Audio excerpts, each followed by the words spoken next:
Alrighty folks, we are here with Brock Reinkemeyer for another video.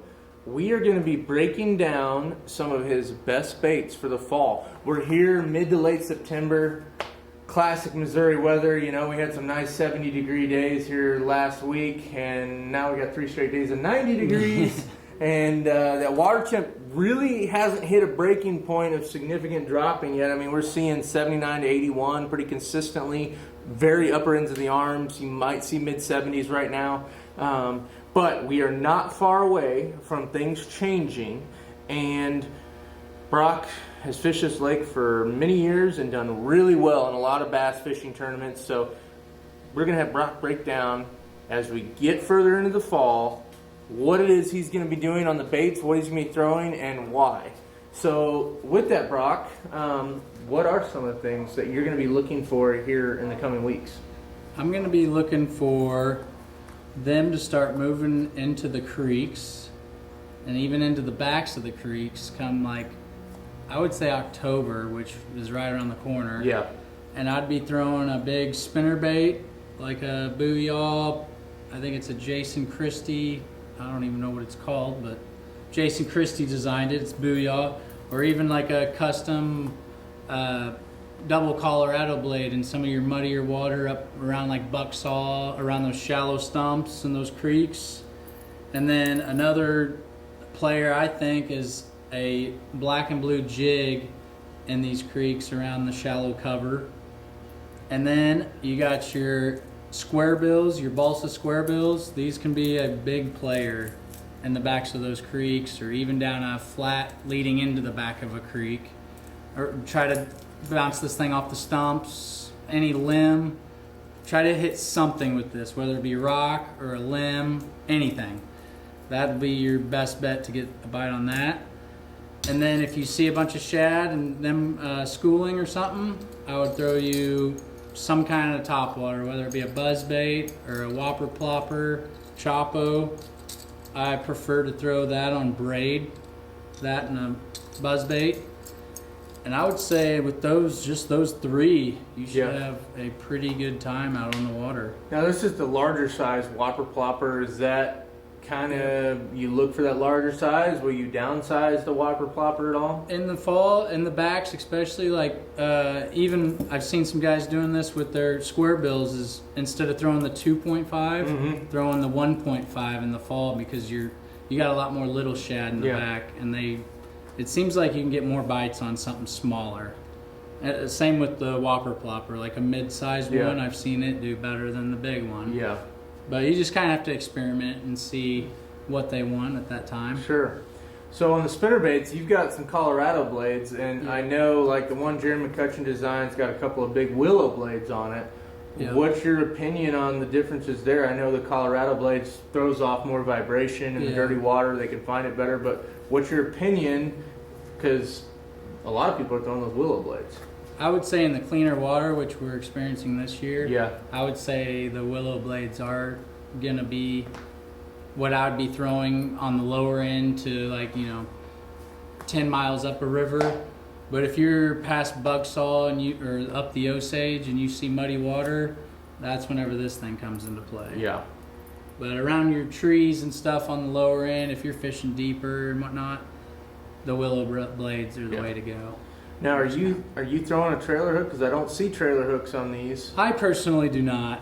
I feel like if they get them, they got them. But if I run into them and they keep just barely nabbing at it, then I'll probably eventually put one on. Yeah.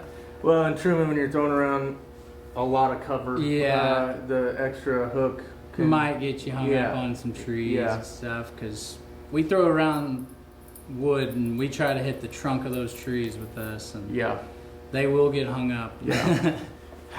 So they haven't been running a lot of water here recently. I mean, they might run for an hour or two in the afternoons, it seems like, during the week, but nothing of any major generation. How will that affect or come into play on what you're doing, if at all?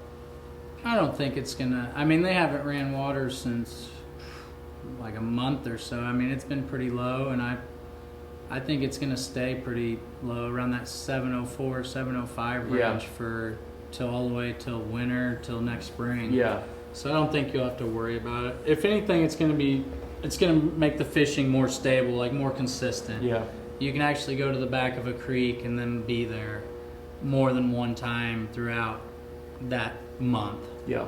rather than them running water and then stuff changing and then pulling out. Yeah. And so I think it'll be consistent. If you can find the fish, they should kind of stay there. Right.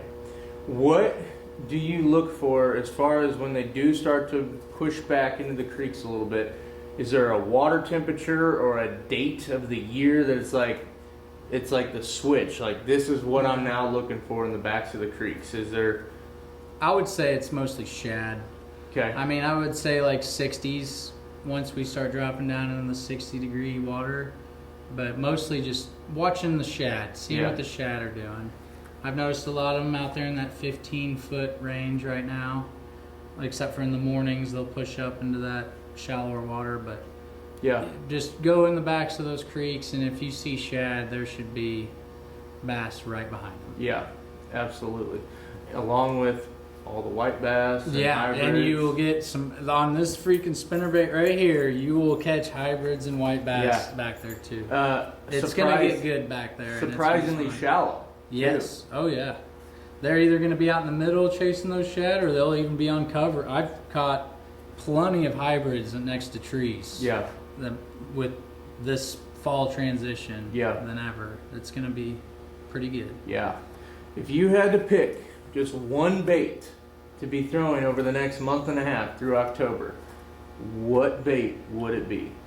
It would be the Trophy Bass Company spinnerbait. Uh-huh. Their Ozark Flash, or if I was in muddier water, I'd be throwing a Thumper, or a Colorado blade. Okay. That and a jig. Yep. And a black and blue jig. Can't go wrong throwing this around trees. Yep. I would say those two. Yeah. Well, good to know. Appreciate the insight. For all you folks that are going to be out there chasing bass, a lot of good tidbits there to kind of help you hone in on where to start when you get out there on Truman Lake. Should get really good here soon. Doesn't feel like it right now, but it really It'll come around. It'll come around. It won't be long. So appreciate you guys watching. Brock Reinkemeyer here again with me. He is a fishing guide on Truman Lake. You can find his information on our website at trumanlakefishingintel.com. And Brock, what's the best way to get a hold of you? Either call or text me at 816-260-1696. Or I'm on Facebook or Instagram at Brock Reinkemeyer. So Fantastic. later.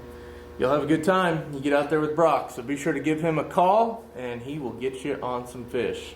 Until then, we appreciate you guys watching, and we'll catch you on the next one.